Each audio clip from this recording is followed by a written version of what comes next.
امام حسین رضی اللہ عنہ کو تو دھوکے سے بلایا گیا نا. آپ تو لڑنے تو گئے نہیں تھے. لڑنے کے لیے کون بچوں کو اور فیملی کو لے کے جاتا ہے؟ آپ کو تو باقاعدہ معزز مہمان کے طور پر بلایا گیا تھا کہ حضور آپ آئیں اور آ کر ہمیں بچائیں. ہم یزید کی بیعت نہیں کرنا چاہتے, ہم آپ کی بیعت کرنا چاہتے ہیں. اور آپ پر چونکہ اتنے خطوط آ گئے, اتنی ریکویسٹ آ گئی, کچھ لوگ کہتے نہیں جانا چاہیے تھا. اگر امام حسین نہ جاتے تو وہ کوفے والے قیامت کے دن اللہ کی بارگاہ میں عرض کرتے کہ مولا ہم نے تو امام حسین کو بلایا تھا, وہ نہیں آئے, ہم نے مجبوراً یزید کی بیعت کر لی ان کی ہدایت کے لیے, کیونکہ وہ بلا رہے تھے.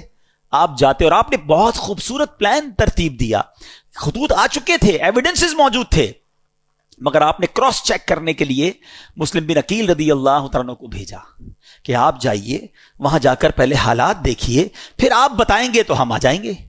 حضرت مسلم بن عقیل پہنچتے ہیں, سب لوگوں نے بڑا ویلکم کیا, ہزاروں لوگوں نے آپ کی بیعت کر لی, اور آپ نے خط لکھ دیا امام حسین کو کہ حضور یہاں تو ایوری تھنگ از اوکے, ہر بندہ آپ کے لیے انتظار میں ہے, آپ آئیے. انفارچونیٹلی دیکھیں کہ خط ادھر پہنچتا ہے, امام حسین ادھر روانہ ہوتے ہیں اور ادھر کوفے والوں نے غداری کی اور وہاں حضرت مسلم بن عقیل سے دھوکہ کیا, آپ کو شہید بھی کر دیا گیا. حضرت مسلم بن عقیل کے بچوں کو بھی شہید کیا گیا, اور حضرت مسلم بن عقیل رضی اللہ عنہ آخری وقت تک کہتے رہے کہ کاش میں وہ خط نہ لکھتا. آپ ٹریول کر چکے, اور ادھر حضرت مسلم بن عقیل کو شہید کر دیا گیا.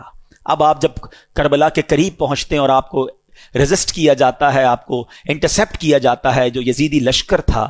اب یہ لشکر 22,000 کا لشکر ہے.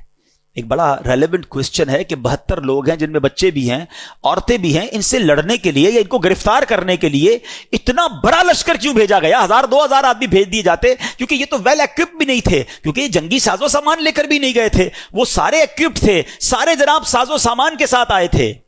تو جواب یہ ملتا ہے کہ وہ جانتے تھے کہ ان کی رگوں میں شیر خدا کا خون ہے, یہ اتنا آسانی سے ہاتھ نہیں آئیں گے. اگر یہ لڑنے پر آ گئے تو 2-4 ہزار تو مسئلہ ہی کوئی نہیں ان کے لیے ہے. تو اس لیے خوف کے عالم میں 22,000 کا لشکر بھیجا گیا. اور اب ایک بڑا عقیدے کی بات اشارتاً عرض کر دوں گا, جو عقل مند ہیں وہ انشاءاللہ بات کو پک کر لیں گے. کربلا کے میدان میں بھی نماز ہوتی تھی. ہاں, ادھر والے بھی جو تھے نا وہ نمازی تھے, اذان بھی دیتے تھے, کلمہ بھی پڑھتے تھے, اور نماز کے وقت میں نماز بھی پڑھتے تھے. اچھا ہوتا کیا تھا, جب 22,000 لوگوں کی جماعت ہو رہی ہے تو امام حسین کو بھی وہاں چلے جانا چاہیے تھا. کربلا والے جو تھے, خاندان رسول والے, کہ آپ بھی سب جا کے بڑی جماعت میں پڑھ لیں. لوگ کہتے ہیں نا بڑی جماعت نہیں چھوڑنی چاہیے.